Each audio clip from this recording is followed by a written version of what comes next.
Okay, let's unpack this. Imagine you are driving a car, Right. right?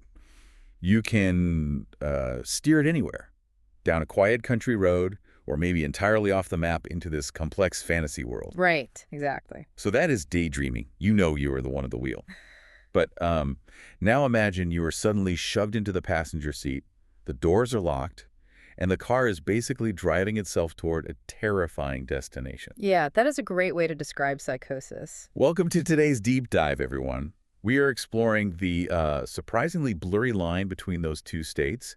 We are going to be looking at Ron Unger's work on maladaptive daydreaming, and also Stein Van Hol's book, Why Psychosis is Not So Crazy. Yeah, and what Unger argues, which is so interesting, is that the true difference between a deep daydream and psychosis is not actually the content of the fantasy. Wait, it's not the content? No, it is strictly about awareness. Like, Mhm. a chronic daydreamer might spend 10 hours a day in a totally fabricated world, but they always know they are the author of it. Oh, I see. So in psychosis, they lose that authorship.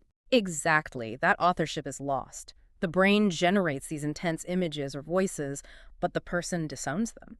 They perceive those thoughts as, external realities or threats. Let me push back on that premise a bit, though. I mean, if the line is really just a matter of awareness, that kind of implies psychosis isn't some rare alien disease, right? Right. It implies it is just the extreme end of a normal human spectrum. Exactly. And Van Hill claims 15% of the population has brief psychosis-like experiences. Yeah. But if almost 1 in 6 people goes through this, why don't you and I notice it happening around us every day? What's fascinating here is that those experiences are usually internal, and they are highly transient. Like what? Just a fleeting thought. Yeah, it might be a momentary, just unshakable conviction that a stranger is following them. Or maybe briefly hearing a voice when literally no one is there. Wow, okay. But most people naturally course correct. Their logical mind just regains control. It is when someone can't course correct that a brief glitch shifts into a sustained break from reality. Which really begs the question of the mechanism here.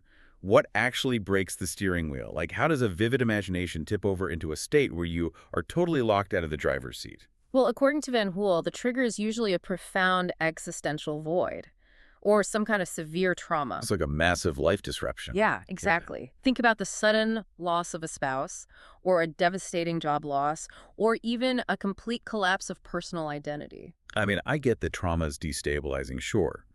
But how does grief literally break a person's grip on reality? It really comes down to cognitive capacity.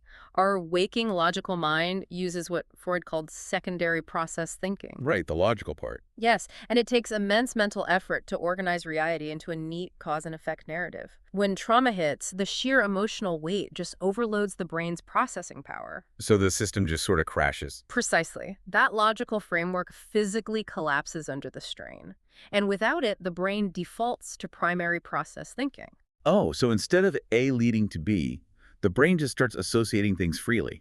Kind of like how a dream operates. Exactly like a dream. Where a melting clock makes perfect emotional sense, even if it totally defies physics. Yeah, the brain is still desperately trying to process the trauma, but the logic center is totally offline. So it processes the pain through a chaotic collision of symbols and imagery rather than rational thought. That entirely shifts how we should look at treatment. I mean, if a psychotic episode is essentially a waking dream trying to process a shattered reality, treating it strictly as a biological misfire seems wrong.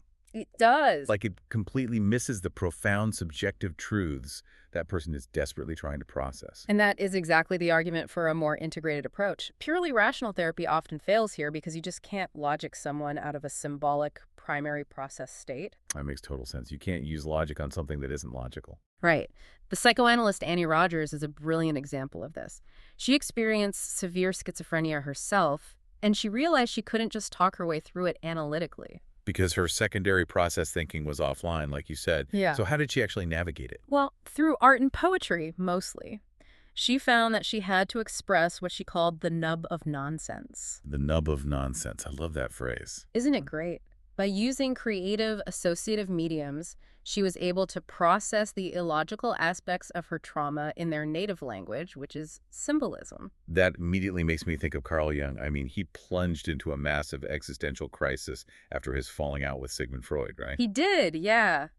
If we connect this to the bigger picture, Jung's crisis was marked by these terrifying psychotic visions, but instead of running from them, he actively engaged with them. Oh, wow. How so? He painted his visions, he recorded all that primary process chaos in what eventually became the Red Book. Right, I've heard of that. He even built Bullingen Tower, which was a literal stone structure, just to give his irrational symbolic mind a physical space to exist safely. That is wild. He essentially gave his irrational mind a designated space to operate so it wouldn't take over his entire life. Both Young and Rogers suggest that a psychotic break isn't just a broken brain to be feared. Exactly. Right? It is like a desperate attempt to communicate a deep wound in a confusing new language. Yes, and if you are trying to help someone in that state, maybe the goal isn't to forcefully grab the wheel and play savior, you just need to sit in the passenger seat and listen. Just be there with them. Yeah, a grounded, humble presence is often the most stabilizing force you can offer while they process that trauma. Which leaves us with a final thought for you to take away today. If our deepest existential struggles can sometimes only be communicated through absurdity and nonsense, what profound truths might your own perfectly logical mind be feeling to express right now?